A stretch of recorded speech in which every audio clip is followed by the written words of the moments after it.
नमस्कार, जनता टीवी देख रहे हैं आप। मैं हूं आपके साथ अमन त्रिपाठी। बुलेटिन में बात होगी कुछ अहम खबरों की।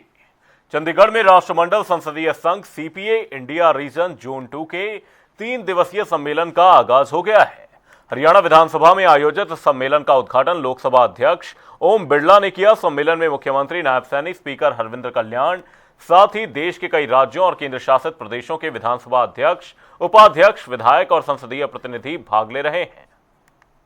द्वारा प्रदत्त दायित्व विनाशाय दीपक ज्योति। राष्ट्रमंडल संसदीय संघ यानी सीपीए की जो 3 दिवसीय सम्मेलन है उसका आज हरियाणा विधानसभा में आगाज हुआ है। मेरे साथ राज्यसभा के सांसद सुभाष बराड़ा साहब हैं। बराड़ा साहब, आज 3 दिवसीय सीपीए सम्मेलन का आगाज हुआ है, आप कैसे देखते हैं सर एक जनप्रतिनिधि के तौर पर इस सम्मेलन को? देखिए, मैं समझता हूं कि जो सीपीए का सम्मेलन यहाँ चंडीगढ़ में हरियाणा विधानसभा के अंदर हुआ है और इसमें 5 प्रदेशों के प्रतिनिधि इसमें शामिल हुए हैं।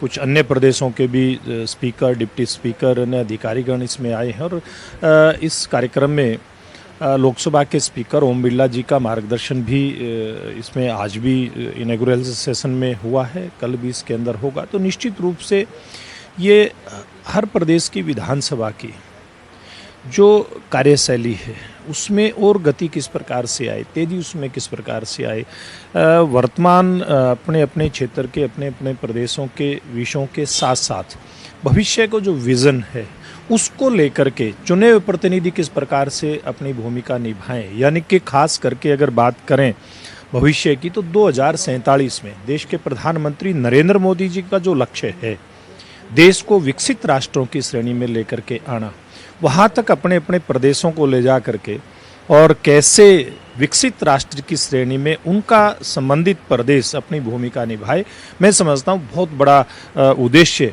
इस सीपीए का है।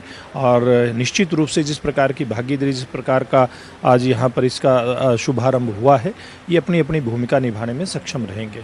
सब लोकसभा के अध्यक्ष ओम बिरला जी ने यह भी कहा कि जो विधानसभाएं हैं या जो है वो लोकसभा, उनमें जो जनप्रतिनिधि है उनका काम केवल योजनाएं बनाना, नीतियां बनाना ही नहीं है, वो तो उनकी जिम्मेदारी है ही, लेकिन इसके अलावा समाज को भी अपने साथ खड़ा करना, समाज को अपने साथ जोड़ना और 2047 का जो विकसित भारत का लक्ष्य है उस लक्ष्य के प्रति लोगों को भी जिम्मेदारी का एहसास करवा के अपने साथ खड़ा करना, तभी हम आगे बढ़ पाएंगे। तो आपको लगता है कि सर जब इस तरीके की चर्चा जनप्रतिनिधियों के बीच में होगी तो एक बड़ा असर जाता है, उस बात का बड़ा मैसेज आता है सर? देखिए, निश्चित रूप से जनप्रतिनिधि होता है, वो चाहे मेंबर पंचायत का है या फिर मेंबर पार्लियामेंट है, निश्चित रूप से उसका जुड़ाव गांव, गली, मोहल्ले से होता है, आमजन से होता है, सामाजिक संगठनों से होता है, बहुत सारे अन्य संगठन जो क्षेत्र के अंदर काम करते हैं उनसे होता है। तो उसका एक अपने प्रभाव होता है, उसकी एक छाप होती है।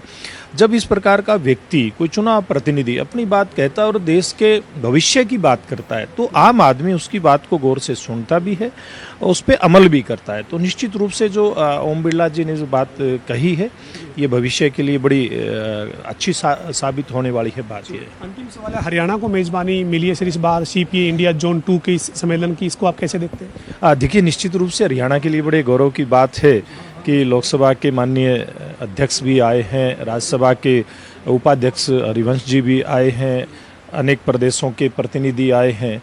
तो निश्चित रूप से हरियाणा के लिए बड़ी गौरव की बात है।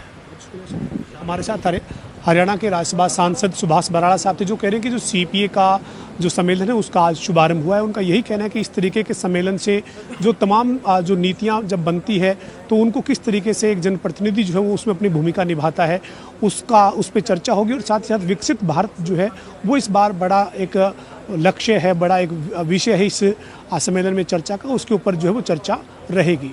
वीडियो जर्नलिस्ट विजेंद्र सिंह के साथ पवन सिंह, और हरियाणा विधानसभा, चंडीगढ़।